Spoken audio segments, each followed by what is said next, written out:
बिस्मिल्लाहिर्रहमानिर्रहीम। अस्सलाम वालेकुम स्टूडेंट्स। आज हम फिज़िक्स का टॉपिक पाँचवें चैप्टर का है, फर्स्ट ईयर में है ये रोटेशनल काइनेटिक एनर्जी। जैसा कि आपको पता है हम डिफरेंट वीडियोस जो हैं वो अपलोड कर रहे हैं डिफरेंट टॉपिक्स के बारे में। तो आइए आज हम स्टार्ट करते हैं। रोटेशनल काइनेटिक एनर्जी क्या होती है? मैंने डेफिनेशन पहले ही लिख दी थी। The energy possessed by body due to rotational motion. इसका ताल्लुक रोटेशनल मोशन से है। जिस तरह पंखे की मोशन है, जिस तरह गाड़ी का पहिया घूमता है, जिस तरह मुख्तलिफ चीज़ों की रोटेशन है, उसको उसमें आप गाड़ी के पहिए का जो घूमना है वो भी रोटेशनल मोशन में आ जाता है, मोटर का चलना वो भी रोटेशनल मोशन में आ जाता है। तो आइए इसको थोड़ा सा डिटेल में डिस्कस करते हैं। Energy possessed by body due to rotational motion. तो काइनेटिक एनर्जी का usually formula half M V square होता है, हाफ एम वी स्क्वायर। चूंकि ये रोटेशनल मोशन की बात हम कर रहे हैं इसलिए हम v is equal to R omega. जब भी हम लीनियर और एंगुलर मोशन को रिलेट करते हैं तो ये वाला फार्मूला लगाते हैं, v is equal to R omega. v की जगह आर ओमेगा पुट कर देंगे, half M R square omega square. और स्टूडेंट्स आपको पता है कि आई जो होता है एम आर स्क्वायर, ये मूवमेंट ऑफ इनर्शिया है। तो इसमें जो एम आर स्क्वायर है वो उसको हम आई लिखेंगे। आई मूवमेंट ऑफ इनर्शिया को कहते हैं। मूवमेंट ऑफ इनर्शिया क्या होता है? The product of mass and square of R. जितना मूवमेंट ऑफ इनर्शिया किसी चीज का ज्यादा करते जाएंगे, एंगुलर मोशन जो है वो उसकी स्लो होती जाएगी। तो ये है rotational kinetic energy of any body जो कि रोटेट कर रही है। मैंने फिर रिपीट किए देता हूँ, energy possessed by body due to rotational motion. अगर हम रिजिड बॉडी की बात करें, फॉर रिजिड बॉडी की रोटेशनल काइनेटिक एनर्जी हम डिस्कस करते हैं। कोई भी एक बॉडी है जिस पे फोर्स लगाएं तो उसके अंदर जो n पार्टिकल्स हैं, मसलन ये m1 मैस है उसका, एक पार्टिकल का मैस m2 है, उसका डिस्टेंस r2 है सेंटर से। इसी तरह m3 मैस है, उसका डिस्टेंस r3 है, and so on. Rigid body is that body in which the distance between the two particles does not change after the application of force।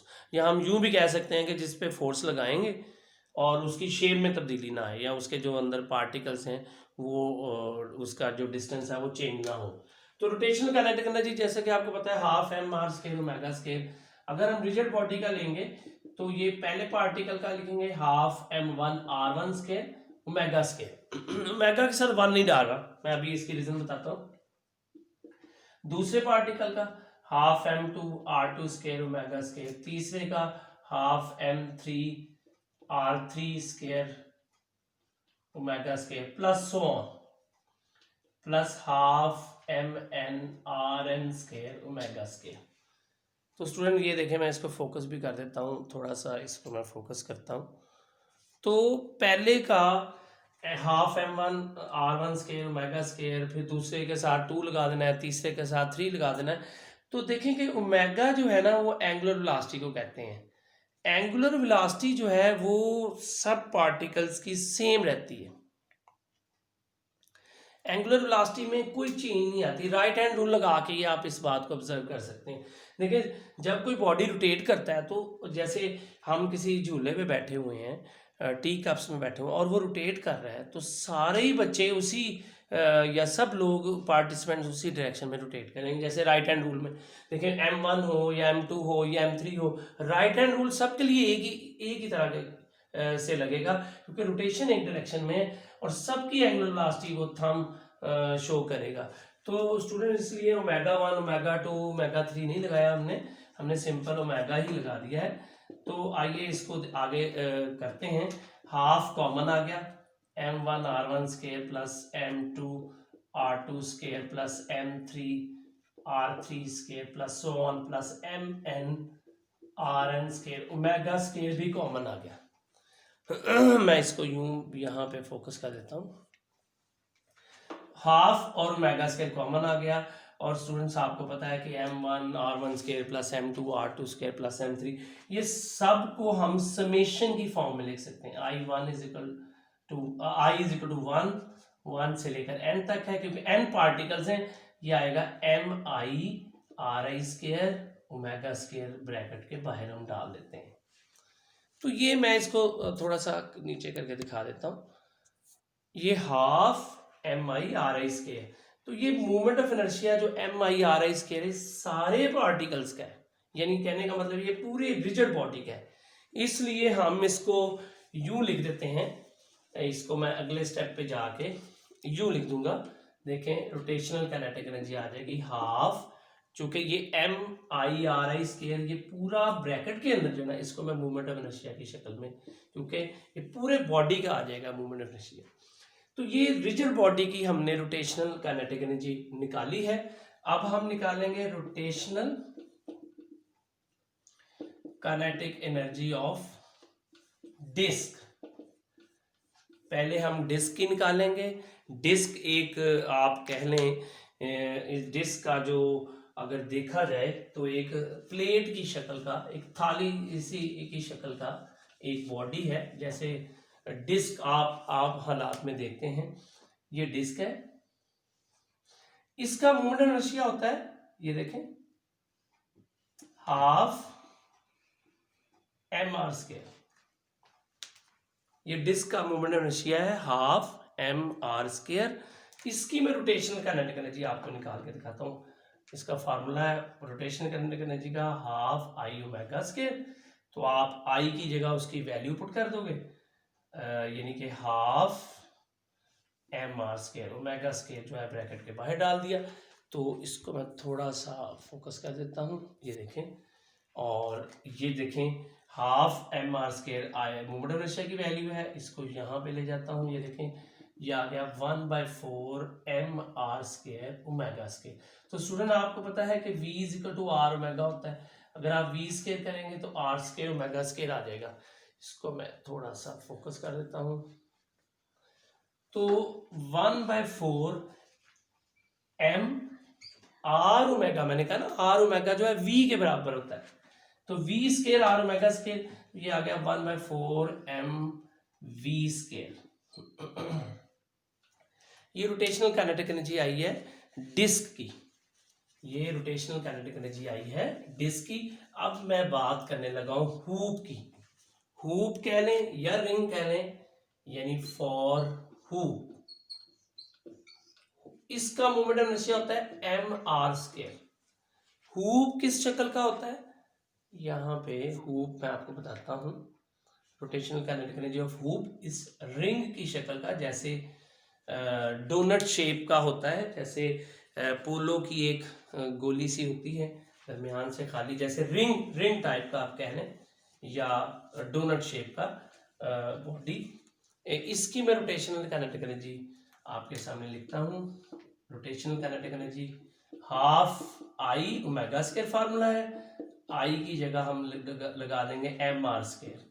तो ये बन गया हाफ mr² ओमेगा²। तो आपको पता है r² ओमेगा² v² के बराबर है। तो ये आ गई हूप की, या आप कह लें रिंग टाइप में जो बॉडी है उसकी रोटेशनल काइनेटिक एनर्जी। तो ये रोटेशनल काइनेटिक एनर्जी हमने हूप की भी निकाल ली है, डिस्क की भी निकाल ली है। हम इसी तरह सिलेंडर सफ़ियर की भी निकाल सकते हैं, सिलेंडर की भी ले सकते हैं। मुख्तलिफ बॉडीज़ का जो मूवमेंट ऑफ इनर्शिया है वो डिफरेंट होता है, इसलिए हम उनको अलग से निकाल सकते हैं रोटेशनल काइनेटिक एनर्जी, यानी हूप की, डिस्क की, सफ़ियर की।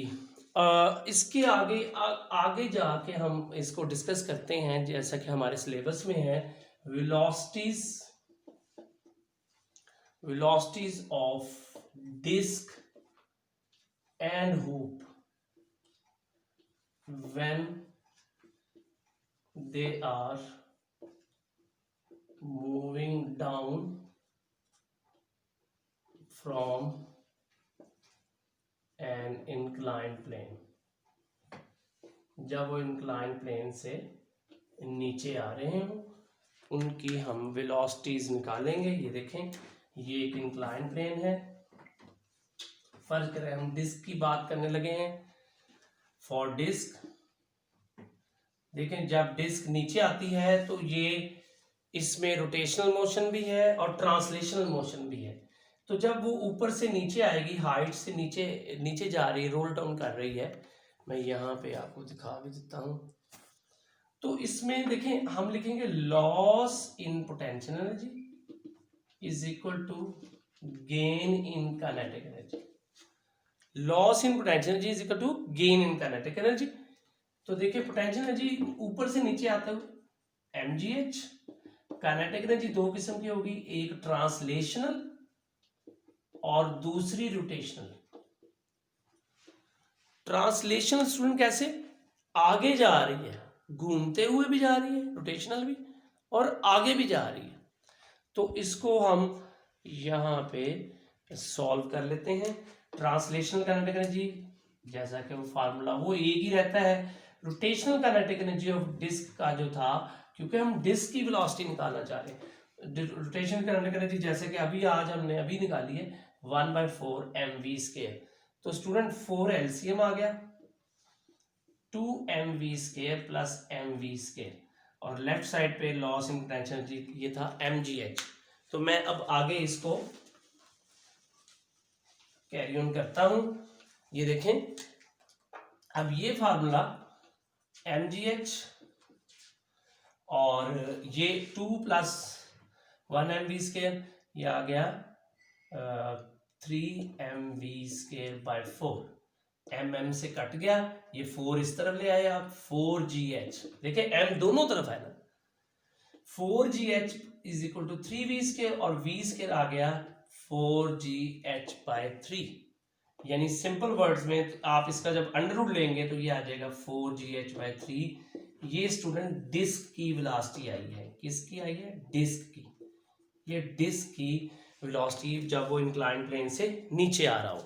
अभी हम डिस्कस कर रहे थे डिस्क के बारे में, वो रोलिंग डाउन कर रहा है ना, घूमता हुआ नीचे आ रहा है, ट्रांसलेशनल मोशन भी है, रोटेशनल मोशन भी है। अब हम यही बात हूप की कर लेते हैं। हूप डिस्क जो होती है वो गोल प्लेट की तरह की होती है। अब हूप की बात करते हैं, जिस तरह रिंग होता है, उसके लिए भी यही करेंगे, डिस्क को खत्म कर देंगे। अब हूप की बात हम करने लगे हैं, उसमें भी loss in potential energy is equal to gain in kinetic energy, उसमें भी लॉस इन पोटेंशियल एनर्जी ऊपर से नीचे आते हुए mgh, kinetic energy translational plus rotational. लेकिन अब फर्क ये आएगा, डिस्क में 1/4 था, ट्रांसलेशन काइनेटिक एनर्जी दोनों की सेम रहेगी, half mv square. Rotational kinetic energy disc और हूप की डिफरेंट होती है। अब हूप की हम लिखेंगे 1/4 की बजाय 1/2, पहले 1/4 था, ये फर्क आया है। तो अब 2 एलसीएम आएगा और यहाँ पे आ जाएगा, ये देखें 2 इधर भी है इधर भी है, 2 एलसीएम आ गया, mv square plus mv square. तो ये आगे चल के क्या बनेगा, ये बन गया 2mv स्क्वायर बाय 2 से कट गया। अब इसको आगे हम जब आगे लेके आएंगे तो ये आएगा mgh is equal to mv square, mm से कट गया तो v square is equal to gh। तो स्टूडेंट दोनों तरफ जब अंडर रूट लेंगे तो हम इसको लिख सकते हैं gh अंडर रूट। ये है वेलोसिटी ऑफ हूप। आपने देखा हूप की वेलोसिटी ये आती है gh और डिस्क की वेलोसिटी ये आई है। तो स्टूडेंट्स ये था आज का हमारा topic, rotational kinetic energy of disc and hoop.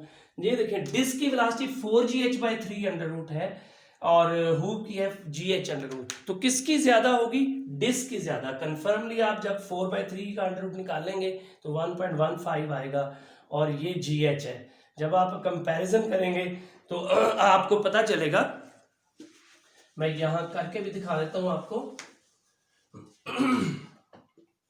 ये डिस्क की है और ये हूप की है। डिस्क की आ जाएगी 4gh बाय 3 अंडर रूट और हूप की आएगी gh अंडर रूट। तो gh अंडर रूट कट जाएगा, जाहिर बात है ऊपर जो है, इसको मैं यहाँ फोकस कर देता हूँ, ऊपर 4/3 अंडर रूट और नीचे 1 आएगा। तो इसका मतलब ये हुआ 4/3 अंडर रूट जब आप निकालोगे वेलोसिटी ऑफ डिस्क, ये रेशो ले रहा हूं 1.15/1, ये रेशो बनती है। यानी इसका मतलब ये इससे ग्रेटर है, बड़ी है, ये रकम इससे बड़ी है। तो v फॉर डिस्क, डिस्क की वेलोसिटी बड़ी होगी हूप की वेलोसिटी से। ये शॉर्ट क्वेश्चन भी है सिलेबस हमारे सिलेबस में। तो स्टूडेंट्स आज के लिए बस इतना ही। हमारे चैनल को सब्सक्राइब करते रहिएगा। इन वीडियोस को, ये वाली जो वीडियो है, या पीछे जो हमने लेक्चर्स और भी दिए हैं, इनको एंड तक देखा करें और इसके बारे में हमें फीडबैक से भी आगाह कीजिएगा। बहुत शुक्रिया।